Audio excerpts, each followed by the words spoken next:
Chapter 461. Rill's Opinion. Rill stared at the model and the wall full of blueprints in the airship factory. When they had called him over to discuss their plans, he had thought that they wanted to talk business, perhaps secure funding or a purchase agreement for the first few airships that would come out of the factory. But what he found was nothing of the sort. They had designed airships specifically with the needs of caravan operators in mind, and they had even added features that would make them easier to load and unload. Of all the things that he had expected, modifications specifically for the safety and comfort of ground crew and cargo dock workers were not high on the list. Honestly, you've included things that I wouldn't have even thought to ask for. Ground crews are just low-wage workers, they do the job they're told to, and nobody really thinks about how to make it easier on them unless it affects unloading time. But this airship design, it's got nearly everything that one could ask for. The only thing that I can think is that it might be nice to have a whole wall open up for loading very large or awkward objects. Rill noted. The dwarves stared at the sketches for a moment, then nodded. We can put the panels on with cam locks. Or we can make the whole section modular, and you can preload a container and lock it to the airship for quick turnaround. Gully offered. Preloaded container? Gully nodded. You'll need to adjust the ballast position and levels based on how heavy it is, but we can make these sections nothing but top locks, and then sell you containers that can be secured to the airship. Then you just need to put them in position and lock them. No need to unload and reload the airship that day at all, just swap the cargo hold. Why does this sound suspiciously like a smuggling operation? Dominic and Gully shared a guilty look and then shrugged. Well, it's practical. Just ignore the little details. If you know the mounting point sizes, you can make oversized containers for specialty cargo. When you put it that way, it sounds much less sketchy.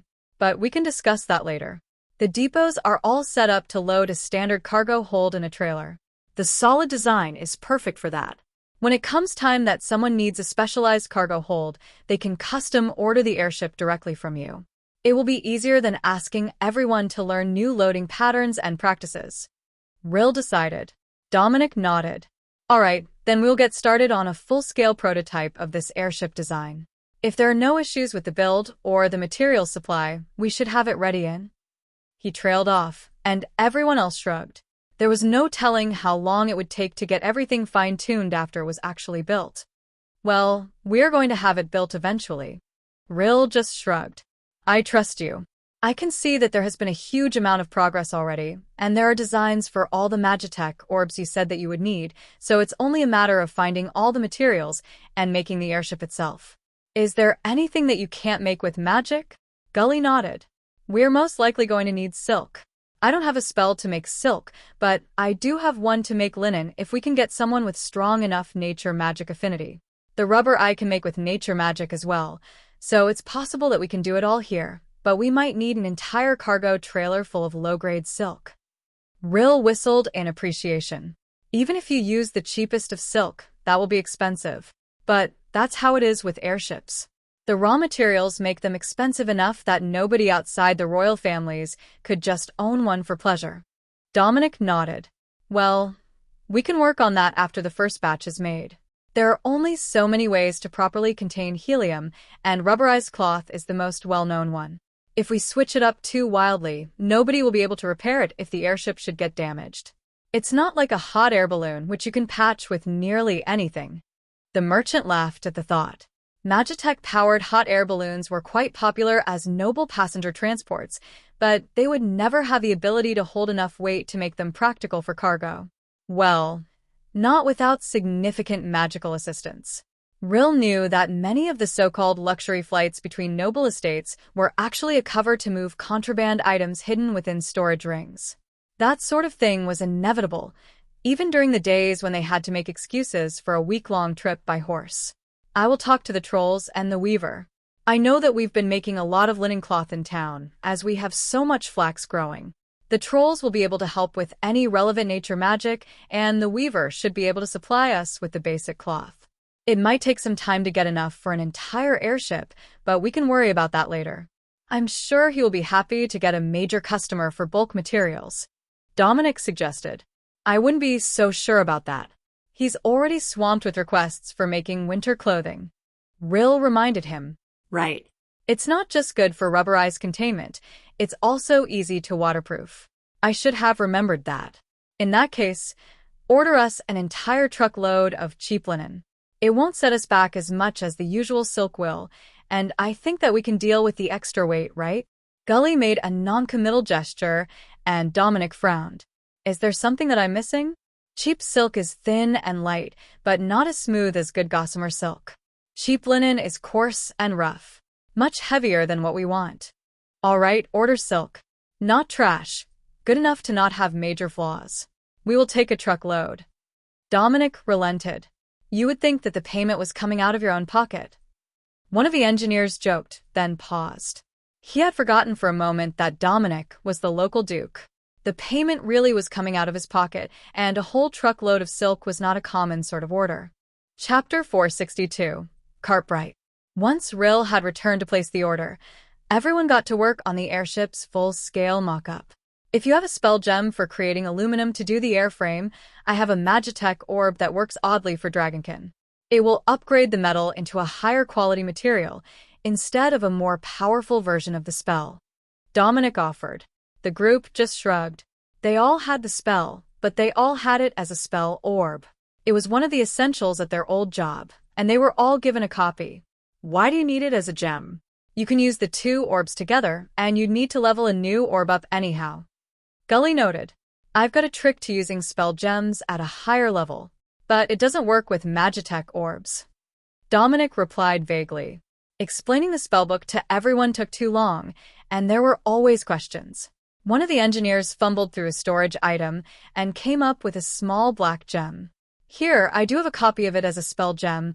I learned the spell before I got the orb at work. There isn't much of a market for them, as they're a tradesman's spell, so I had rather forgotten that I had it. He explained. Dominic smiled as he recorded the gem in the sorcerer's spellbook. Now that is better. Alright, did you want to see what happens if I make the upgraded aluminum? Clay to steel made mana steel, so this should turn out something decent. The dwarves nodded. We're going to need to fire up the big blast furnace and build a tubing extruder anyhow, so we should likely know what we're working with. Dominic laughed. It is so much easier if you extrude wet clay and transform it as it comes out. Even doing sheeting is better by slicing the clay or transforming a thin layer and then rolling it in the press. The dwarves stared at him. Is that how you do it? That's entirely backwards. You forge the metal, temper it, make it perfect. Dominic shrugged. This way is faster, and you don't need a blast furnace that can do literal tons of metal at a time. You just need a higher-level transformation skill, and mine should be good enough for the job. He walked over to the clay supply and cut a brick-sized section, then transformed it with a quality increase orb and earth to aluminum. As he cast the spell, Dominic noticed that this one was not clay-specific. He could use dirt or rocks and still get aluminum. Why that was, he did not know. Most likely, it was a peculiarity of whoever created the spells. One of them understood transmutation much more broadly as an earth mage, while the other thought like an alchemist and viewed it more like an element-to-element transformation. He handed the brick of pale metal to Gully, who stared at it with great curiosity. I don't know what this is. The dwarf stammered. Well, it's the aluminum transformation spell, increased by a quality level for the metal. So, it should be a magical aluminum, right? Dominic's words made sense, but Gully still didn't know. One of the engineers laughed as he took the brick and hefted it in his hand. Significantly lighter. That's a good sign for airship construction, but I'll need to check quality. I think I know what it is, but the color isn't enough to tell me. The engineer removed a small forge from his space and lit it, which made Dominic laugh. You know, there is a Magitech forge in the factory, right? You don't need to use the portable unit. The dwarf just shrugged and continued stoking the fire in his forge. I know this one better. Plus, all my calibrated tools are here. Dominic didn't see a good reason to stop him. There wasn't anything else in the middle of the room for him to be in the way. He just watched silently as the forge heated and the dwarf began measuring the block and then hammering on it with a punch and an impact measuring tool. Then he measured the mark left on the metal and checked with a magnifying glass for cracking. Then, he brought out a thermometer and sliced a bit of metal from the brick to melt in a crucible. He carefully measured the temperature as the metal began to glow, and then tapped it a few times with the hammer, as if verifying his theory. That wasn't enough, apparently, as he waited for it to begin to actually melt before he considered the test complete and took the crucible from the forge. "It's or cartbright," he announced. "I mean, it's technically depleted mithril. It doesn't have a proper name of its own. It's a byproduct formed when mithril veins are created by intense mana fluctuations and heat. The deep mines use it to make carts for the mithril that they will surely find near it, hence the name. However, it is extremely strong, much stronger than natural aluminum. The weight is lighter, but the malleability is better. It's highly resistant to stress fractures. As far as airship frames are concerned, it is nearly perfect. Now, we just need more of those quality improvement orbs." "And what level is your aluminum transformation?" "Dragonkin are powerful, so it should be at least level 4 or 5 and 8, right?" Gully asked. Dominic shook his head. "Level 14. I can bring all my transformation spells up to the level of my highest. The orb is actually meant to improve spell level, but my understanding of what a better metal is wasn't quite aligned with the orb's design, so I got better types of metals instead of a more pure form of the metal." The dwarf's expression said that Dominic was right. Eliminating impurities was not the same thing as improving the metal itself. So, perhaps they would also manage to get the same result out of the transformation spells if he made them orbs. Chapter 463. Options. Why don't I make more of the quality increase orbs, while everyone else forms parts from clay? By the time there is a full batch made, I should have at least one orb made, and it doesn't need to be bonded to work," he suggested. The orb wasn't one of the more difficult ones, it was just Dominic's unique misunderstanding that made all the difference in the way that it operated for transmutation spells. The problem was that it might not do that for anyone else. It certainly hadn't for the mages. If he had to make all the raw materials himself, it would certainly give the duchy a solid claim on profits from the airships, but it really would be a hassle for Dominic himself. So, it was with great anticipation that he handed over the orb for the techno-wizards to test it. "All right, it might be a matter of focus. We know that this is supposed to make cartbright, at least if you have the transmutation spell, at the same level as Dominic. So, we should just need to maintain the image of what we need as the spell activates," and another small block of clay transformed, and the dwarf smiled. "And exactly that. We've got just the material that we need. This is going to revolutionize airship design. It's so much stronger and lighter than even aluminum that we can add all the safety features without sacrificing cargo capacity. All right, gents, let's start making the tubing extruder so we can transform clay. It will need a thinner wall than planned. Then the side panels. Those were always going to be thin, but the cargo container will feel more sturdy if we leave them the same with better materials. We will start with the cargo hold, so we can bring the guild rep back in when it's done to verify that it meets their requirements. That's only going to take half of us. The rest can start working on those bypass turbines and the rotating mounts. They'll take the most time out of everything once the tooling is built. Everyone's spread out, working on tooling or preparing clay. Dominic joined the team that was making the turbines that would propel this massive airship to glory, though the level of precision needed and the pure number of parts involved made them a daunting task. I can see why everyone was hesitating. These really are a specialty product. Even if we included design instructions, half the airship engineers couldn't even begin to rebuild them. That was what I was worried about. If we sell an airship that nobody else can fix, it's never going to catch on with the merchants. They need it not only reliable, but reparable if they're attacked. That's the advantage to the steam tractors. There are plenty of mechanics and blacksmiths who can do at least the basic repairs on them anywhere that they go, and most convoys will travel with one. But crew on an airship is limited, so unless we train the mechanics ourselves to send them with the ship, they're not going to find any. The younger engineer shrugged. Well, we can always ask the school to train some. The whole goal was to find good jobs for everyone, right? Well, there has to be at least 1 or 2 students who would love a career as an airship engineer. If you go to the major cities, you've got to be from a noble-born engineer's family to even have a shot at that apprenticeship. But here in Westover, we can just hire some and train them to go out with the airships. Just present them to the buyers, and they can hire them directly from us when they're trained. They'll even be able to travel with an airship from new, so they'll know every bit of it inside out. That's a brilliant idea. Once we get the first sets of tooling and design jigs built, you can go pick up some promising apprentices. A couple more hands will help with the construction, and then they can move along to work on the airship when it is finished. We do have a master here that can make them a trade skill core, right? I mean, we can ask Pops to make them a blacksmith core, but it would be better if they had an engineer's trade skill core. Not just for the respect, but for the embedded skills that go into it. Dominic suggested. Yeah, the old man can. We've also got a master blacksmith. He's working on the tubing extruder. All of us are peak journeymen or better. All that I need is a true masterpiece to make the transition.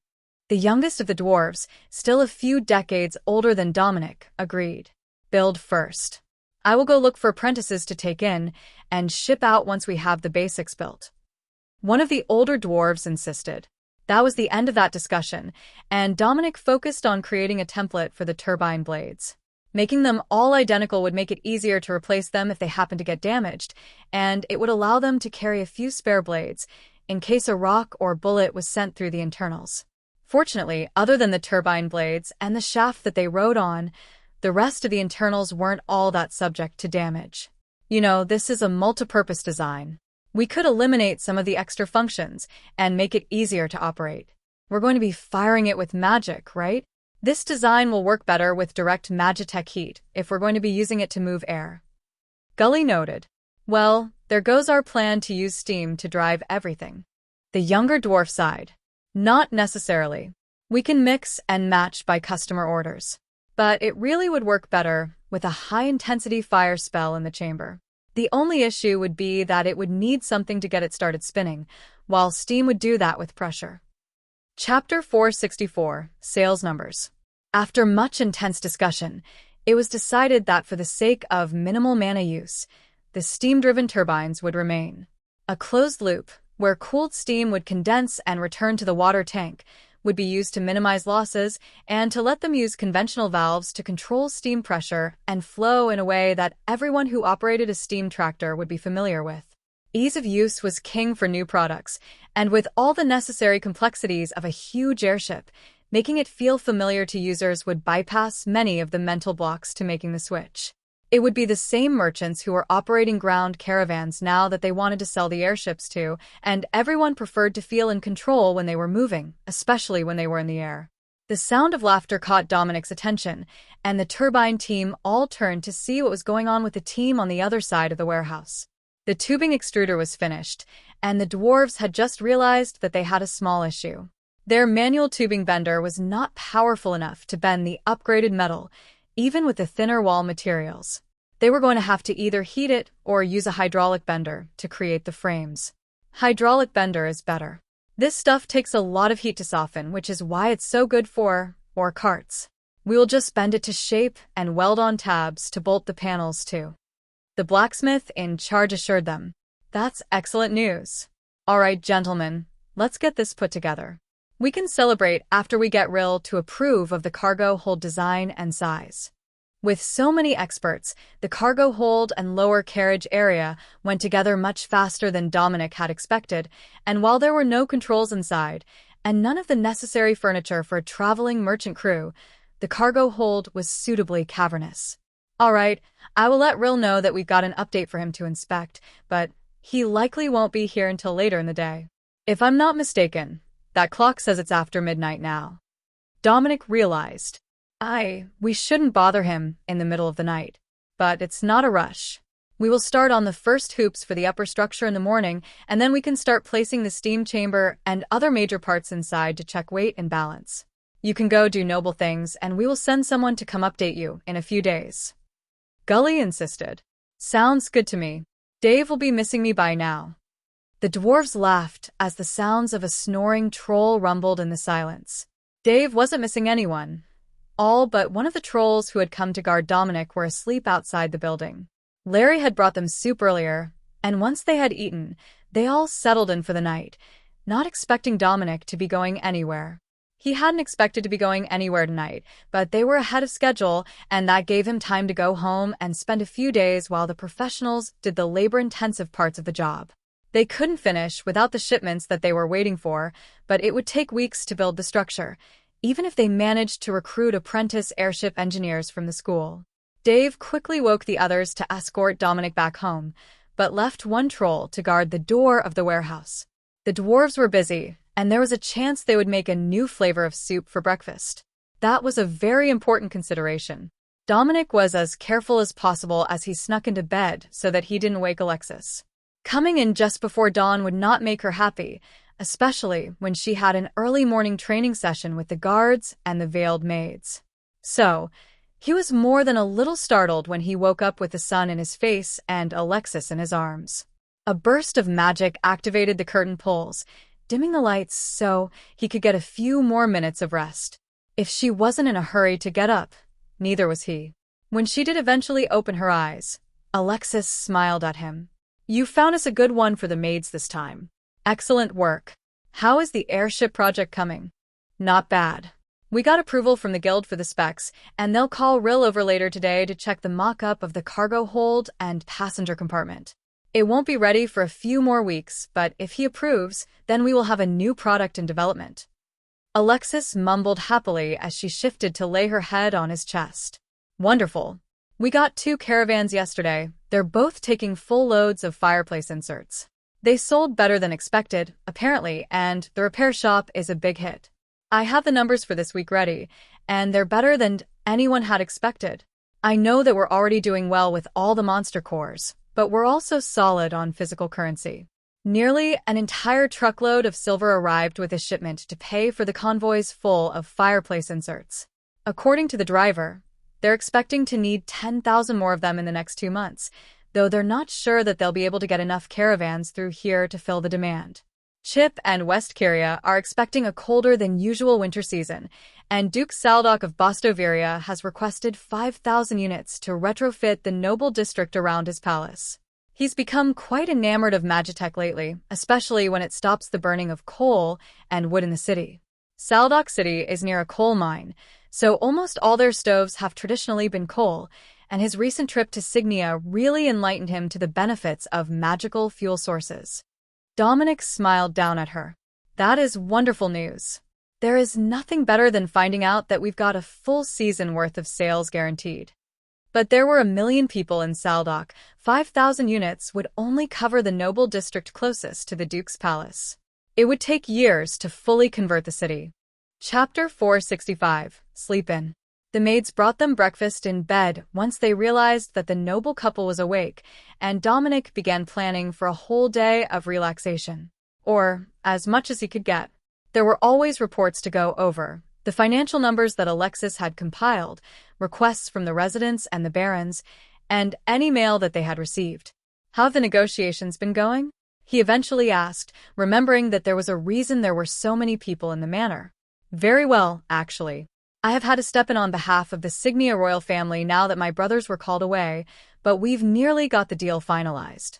There are just a few small projects that everyone wants to be included in the deal that have to be approved, and then we can do the final signing. It will be strange to have everyone head home again, especially Uncle George.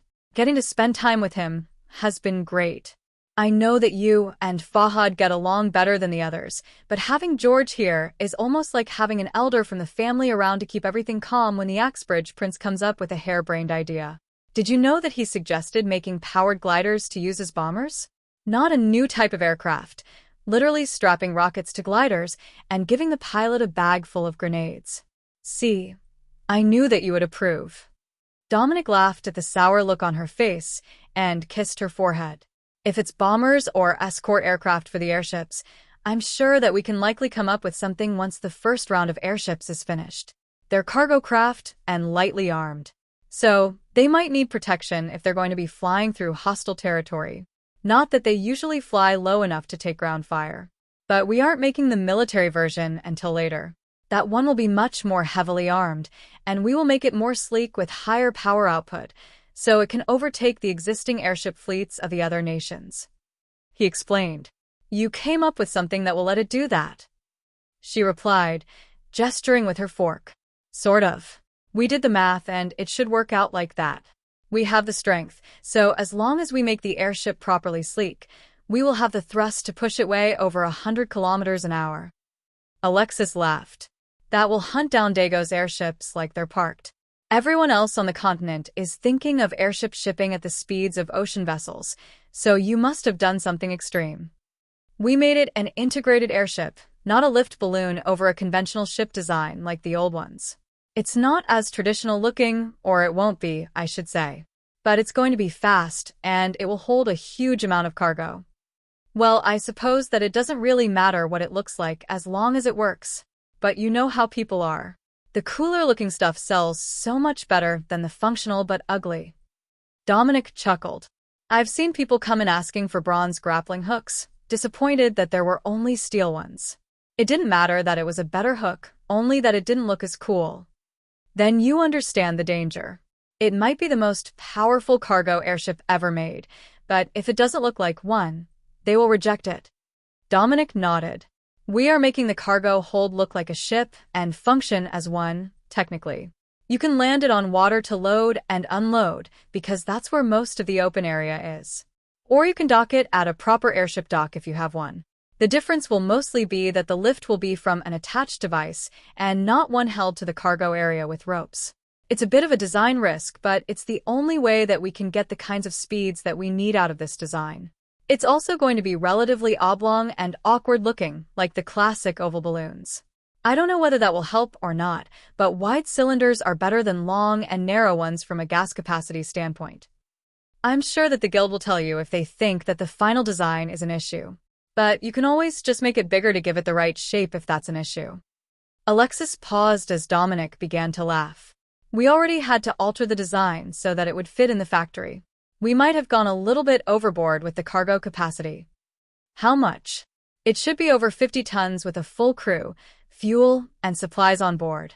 Alexis just shook her head in dismay. So, you wanted it to carry as much or more than a sailing ship. No wonder you've been holed up in that factory so long. You really were trying to make a merchant ship fly. Dominic just shrugged in reply and let his hands wander until Alexis swatted at them and frowned.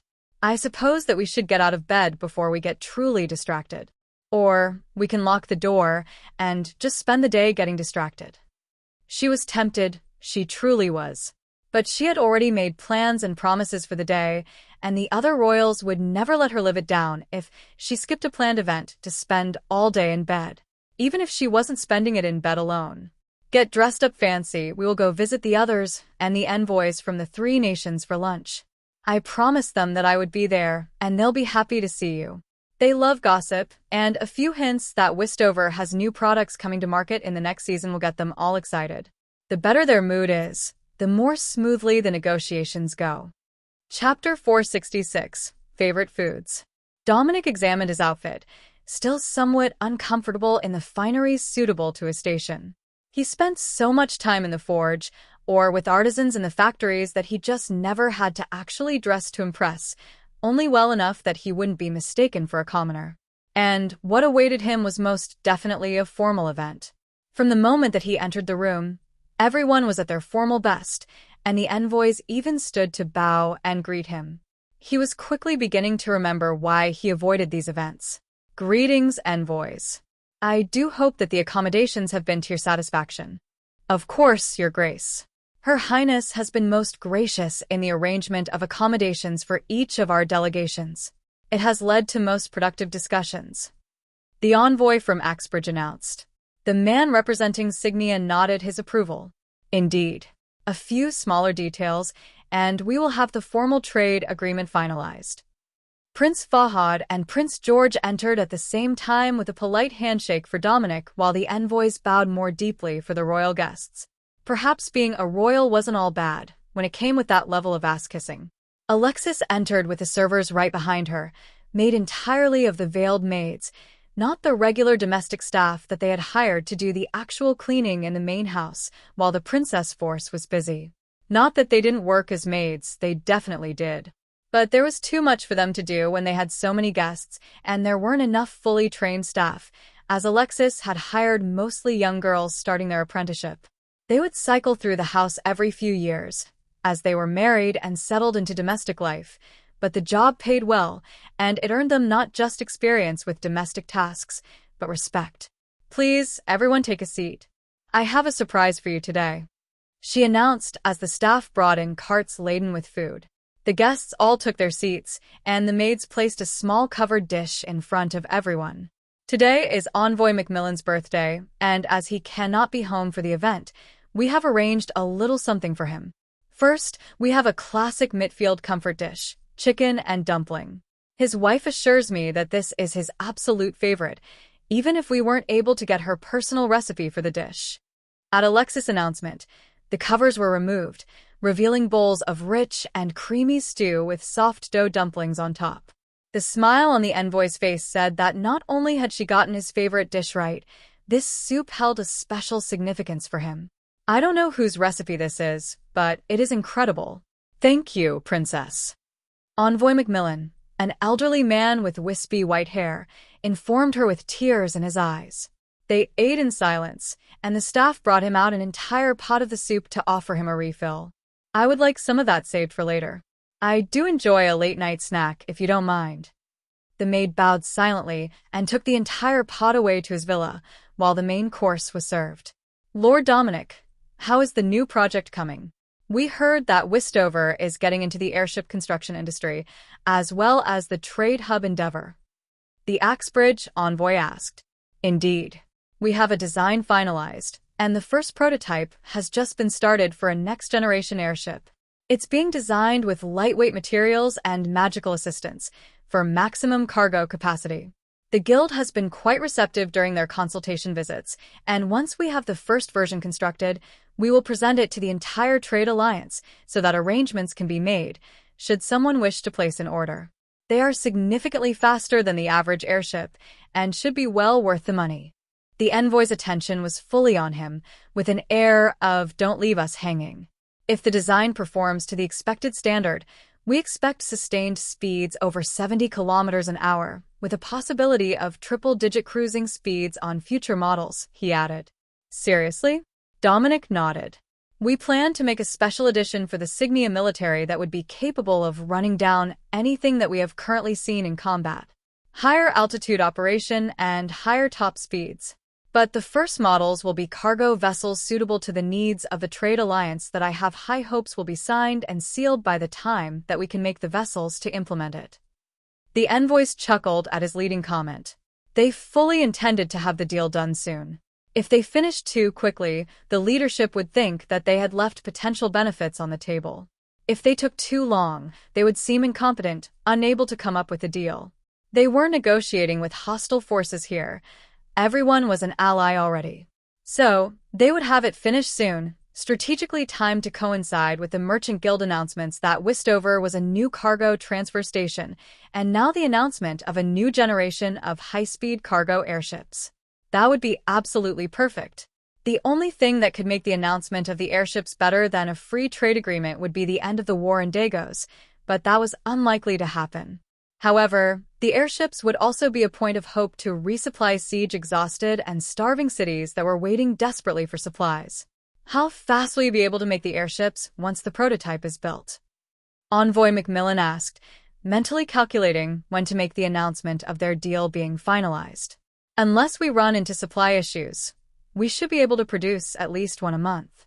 Keep in mind that they are rated for 50 tons of cargo maximum and 30 for general use, so they can fully replace a caravan of trucks with better speed. We won't need to send out multiple to each destination to fill an order. At least, not often. Chapter 467. Birthday Dinner. As I understand it, your new airship design will be significantly faster than existing ships, with a larger cargo capacity? And you will be selling them publicly?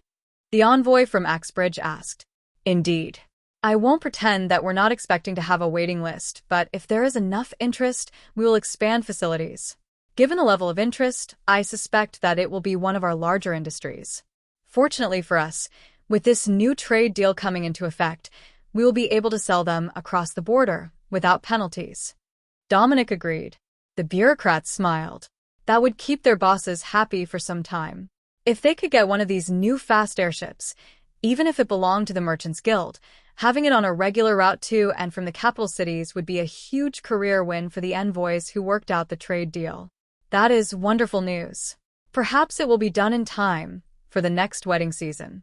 I heard that there will be royal weddings in at least 3 nations next year. The envoy noted. Alexis nodded. Josephine should be married next year, and I hear that our lovely Prince Fahad is up for his turn to the altar as well. Fahad laughed. I'm afraid that my days as a single man may be numbered, indeed.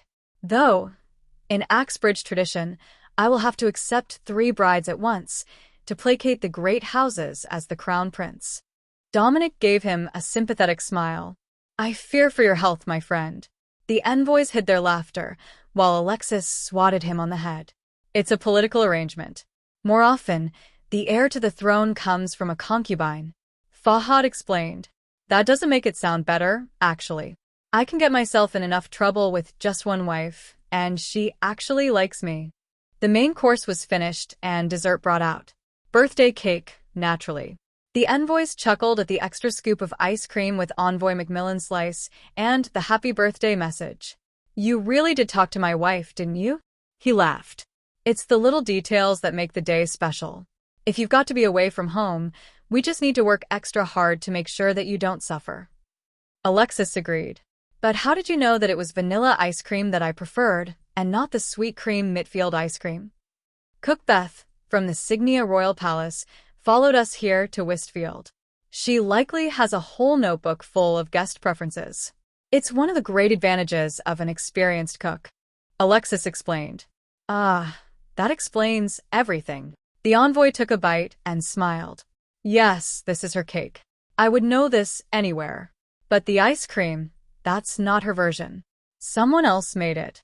The maid nodded and signed to Alexis. It was Larry. It was made by one of the kitchen assistants. They're better with the goats than Beth is, so they made the ice cream.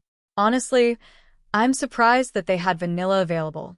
Vanilla beans are in short supply here, as we request so many baked sweets from the kitchen. Alexis joked. The other nobles just shrugged. Beth's cooking was simply too good. Everyone was putting on weight while they were here. They were finishing their cake when news came from the staff that a new guest had arrived. Enjoy your cake. I will go greet our new arrival. It's been a pleasure, everyone. Dominic informed the room. When he got outside, Dominic noticed that the Dave Brigade looked on edge. Whoever was out there wasn't giving them happy and friendly vibes. That wasn't a good sign because Dave liked everyone. The visiting group was a group of 5 plain carriages, coal-burning steam carriages in the old style, designed after horse-drawn carriages, not steam tractors. Guards got down from the 4th carriage and opened the door to reveal a group of primped and powdered noble ladies, completely overdressed for any possible occasion short of a coronation ceremony. Ladies, welcome to Westover. Please do come inside, and we can discuss what might have brought you here today over a cup of tea. Dominic greeted them. There were far more of them than Dominic had expected, and the guards began to open all the remaining carriages, revealing a total of over 30 young noblewomen, plus 24 servants and 10 guards. It was like an invasion of powder and pomposity. The ladies all looked so relieved to be out of the carriages that Dominic didn't ask any questions of them. Instead, he called one of the servants over. Who am I welcoming? I need to know to introduce them to the princess and our guests. He asked. How could you not recognize the esteemed ladies of the Amerton court? The servant asked indignantly. Is that the Amer Royal Palace? Or a brothel in the capital? The servant looked absolutely scandalized. Are you telling me you really have no idea who the ladies are? Dominic shook his head. I might be the Duke of Westover, but I care very little about matters other than war and industry, and I care less than usual about women who are not my wife. The servant's shock faded to a faint smile. Then, this should be entertaining. There is a curse on the Amer noble families. Every generation their legitimate children lean more heavily toward females. At this point, there are 10 to every man, and they have to go looking for men to marry into the families, so they don't have to marry commoners. They normally search to the southeast, but this generation, they wanted to include Signia and the northeast into their search to spread their influence. Dominic sighed. So, they're here looking for husbands? Well, this could be interesting. Most of the nobles who would live in this area are still deployed to Dagos. The servant shook her head. They're not here trying to get matched. We simply needed a break from the road, and they're relying on noble obliged to house them for a few days or a week before they travel again. Chapter 468. Powdered. Hearing that they just wanted somewhere to stay for a week was a great relief to Dominic, but housing them was going to be an issue. The manor itself was not set up for 30 noble guests in separate rooms, but the courtyards would put them in direct contact with the envoys, who had work to do that required a private and secure setting. If they were from one of the involved nations, it would be different, but Heir only shared a border with southeastern Axbridge and southern Midfield, not Signia. Just be sure not to make any comments slighting their situation. The ladies tend to be sensitive about it, and the skippish theocrats have some rather colorful names for them. Dominic could well imagine it. The church that ran the skippish theocracy was very patriarchal and didn't normally allow unwed women to walk about without an escort. An entire convoy of unwed women looking for husbands might as well be the traveling brothel that Dominic had thought they were when he saw the excessive makeup. Dominic entered the front sitting room, where the veiled maids were serving tea and snacks, and was immediately bombarded with questions.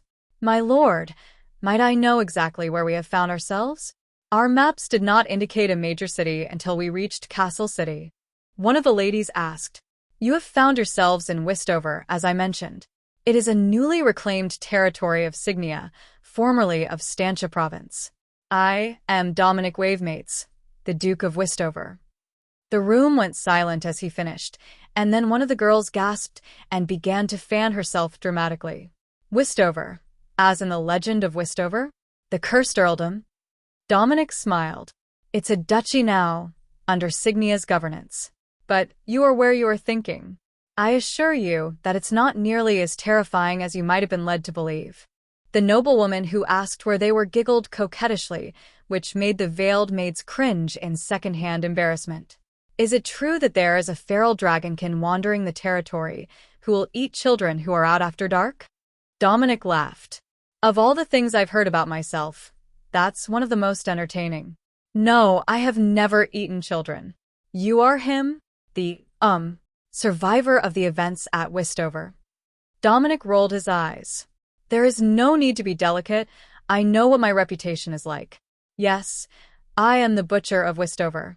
But the King of Signia has seen fit to elevate me to the status of Duke, and I have wed into the extended Signia royal family through Princess Alexis. None of this news has reached the royal halls of America." The girl muttered apologetically. "That is unfortunate. Our wedding was quite the joyous event. I recall that there were representatives of Heir at the event, but they might have redacted some of the irrelevant details of the reports. How long has your group been traveling? You said that you were intending to get to Castle City, but that implies that you came down the river from the west, not from the south, directly from America." The woman frowned and waved a guard over. "Tell the Duke where we have been. I am not good with directions."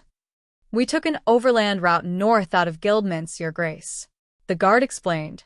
Dominic blinked slowly. "Good sir, you missed it by nearly 400 kilometers. You passed it days ago, though you were likely far southwest of it, given your route." The guard frowned. "So, we are west of Castle City, at the old Wavemates Signia border.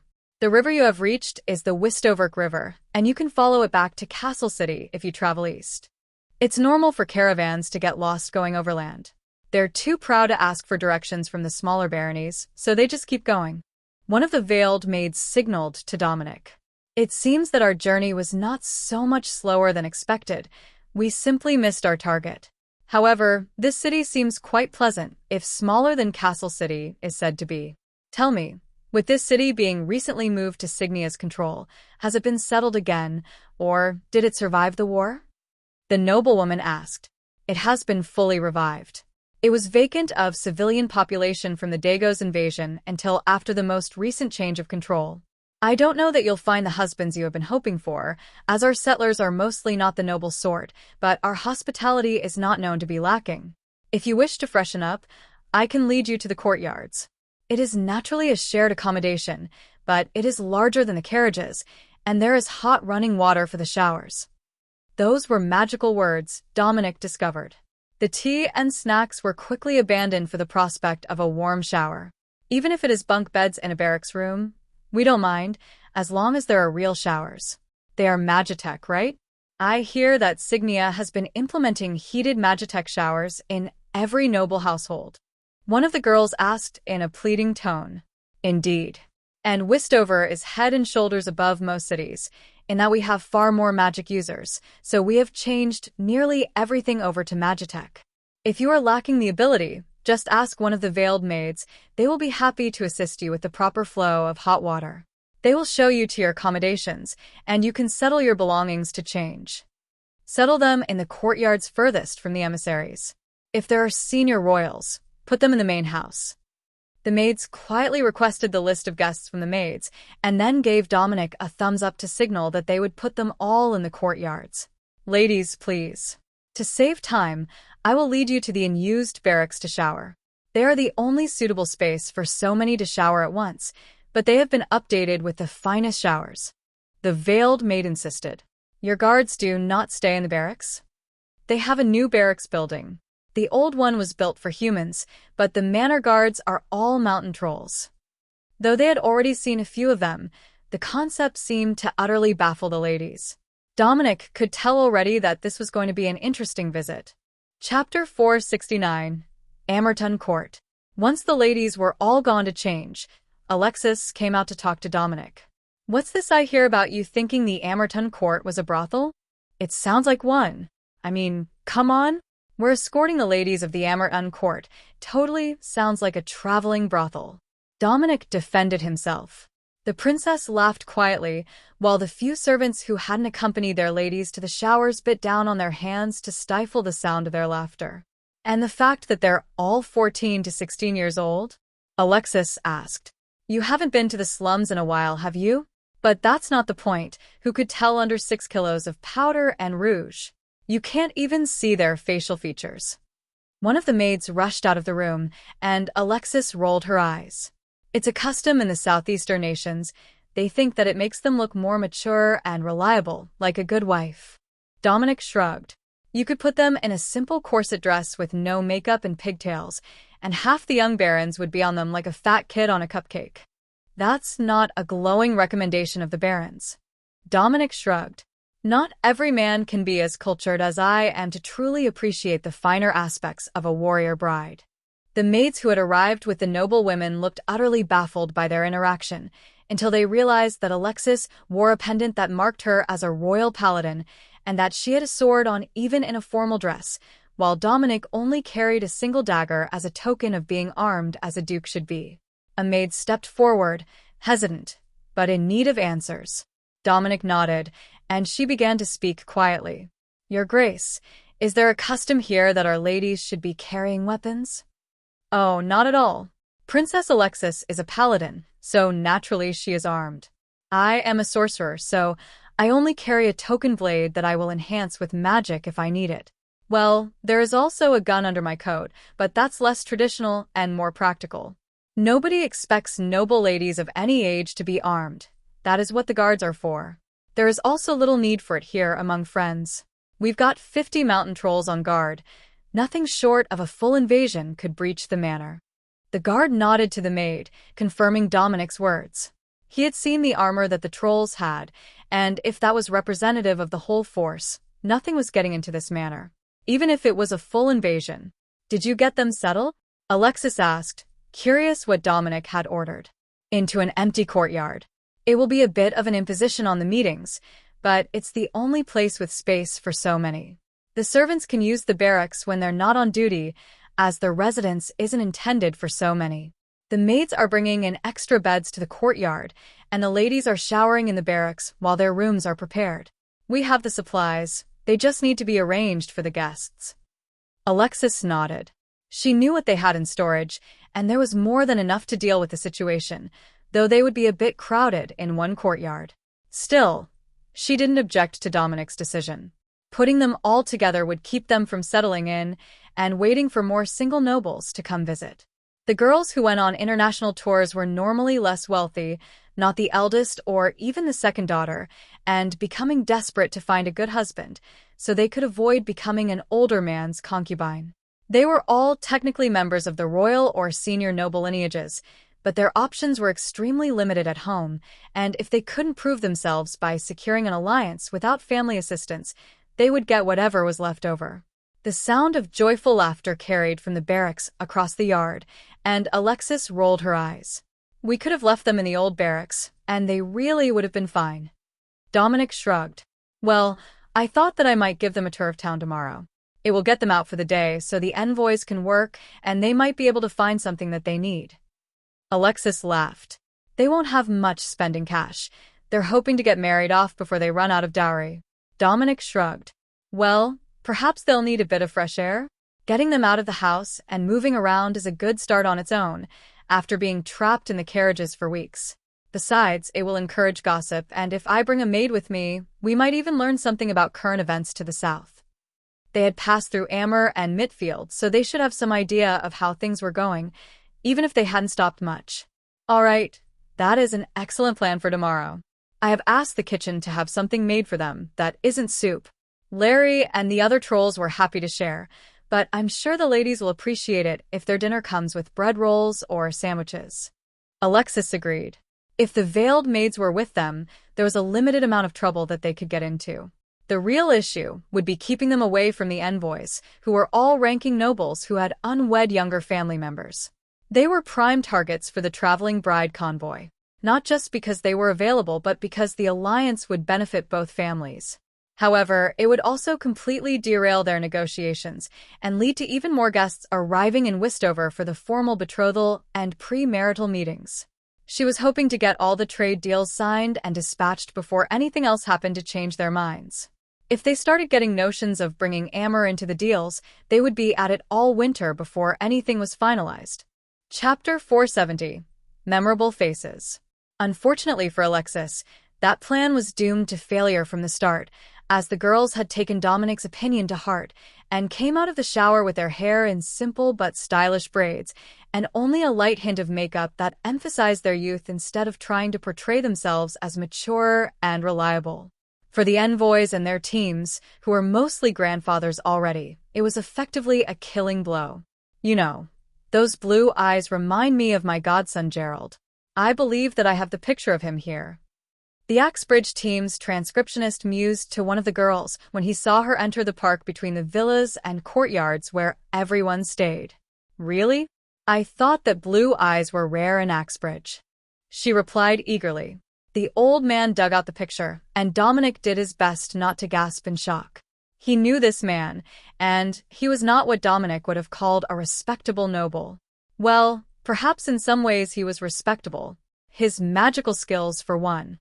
The image was very clearly the man who had requested that Pops make him a dimensional compass when Dominic had first met him. That day was engraved in his memory as the turning point of his adventures in Signia. He would know that face anywhere. But if he was a mage on the level that was using dimensional magic, he was no pushover. He could surely find a bride on his own and didn't need someone else to help him. Plus, from what Dominic knew of that specialty, it was incredibly dangerous and nearly as nomadic as a merchant. Is he in the capital at Withyton now? She asked, leading the old man toward an introduction. No, I'm afraid that he has a bit of wanderlust. But perhaps a good bride will encourage him to come home to his own bed more frequently. His words didn't deter her the way that Dominic thought that they might. The envoy held a good position, so even a younger son, or adopted son, of his would be a respectable match. Too late. Dominic silently mouthed to Alexis, who only sighed and signed back to him. I will prepare for more guests. Ladies, might I propose an outing for you tomorrow? If you're going to rest in Westover, it's only right as a host that I show you around town. We have an impressive selection of shops and amenities. Perhaps while you are in town, you will fall in love with the land and consider coming back, should you find a younger son of a nobleman in Signia to wed. The king has been quite generous in granting them baronies for their war efforts. Alexis looked suspicious, but Dominic was suggesting that they find young barons elsewhere to marry, and they did need more of them in the region. Despite all signs pointing to this being a completely harmless outing, as you would give any group of noble visitors, Alexis still got the feeling that somehow something was going to go completely awry. Perhaps two veiled maids, and an order to Dave to keep the guests from flirting with anyone who would cause a diplomatic incident? Some of the mages could be quite charming when they wanted to be, but they didn't have any noble lineage, and the Amerton court would not be happy if one of their girls eloped. Technically, that was the job of their servants and chaperones, but Alexis knew her people. They would have those protections negated in seconds. But what she actually said was much more mundane. Ladies, the meal will be served in your rooms. No need for fancy formal etiquette while you're still exhausted from the trip. Feel free to socialize until it is ready. The envoys were just finishing their meetings for the evening.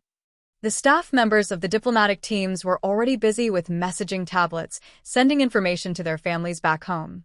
Alexis was expecting the worst, but Dominic was expecting the best, in that they might manage to pilfer some young barons to set up in Westover Duchy, and that would give them more supervised territory to move farmers into. Plus, there was the financial factor. Having the family elders plotting and planning to get their progeny here as fast as possible would introduce even more people to the city, and those were all potential customers. Julio, on the other hand, did not see the cause for celebration. What he saw was a need for more staff, extra cleaning rotations, additional kitchen procurement orders, and someone to tell Dave that even if she asked, it was still considered undignified to give a young noblewoman a piggyback ride. However, the chaos of the day was far from over, as the Castellan would soon learn. The ladies of the Amerton court were not the only convoy that their manor was receiving that day. Just before dark, and only moments before the debutantes were set to head to their rooms for the evening, the town guard sent word that there was an incoming convoy from the northwest, towards Limpsbury, adorned with the colors of an unknown count. There were 10 trucks in all, mostly cargo trucks, but they had asked the patrolling city guards where the local lord's manor was, and not where the merchants' guild was. So, for the second time in a day, Dominic found himself at the gates of the manor, waiting to receive guests. Dominic inspected the trucks as they approached, noting that they were in the flat-faced Dago style, and not the longer-nosed steam tractor style more popular insignia, which put the steam vessel in front, instead of beneath the carriage. That was not encouraging. But the style was still common all over Stantia province, as well as through most of Axbridge, which meant these could very well be allies, or young nobles who had taken over from the displaced former Dagos nobility. The first man to step out of the trucks settled the mental debate. Or his Axbridge Royal Guard badges did. Your Grace, Duke Dominic Wavemates of Westover. I present to you the second Princess of Axbridge, Her Highness Poppy with Eaton, and her entourage of ladies-in-waiting.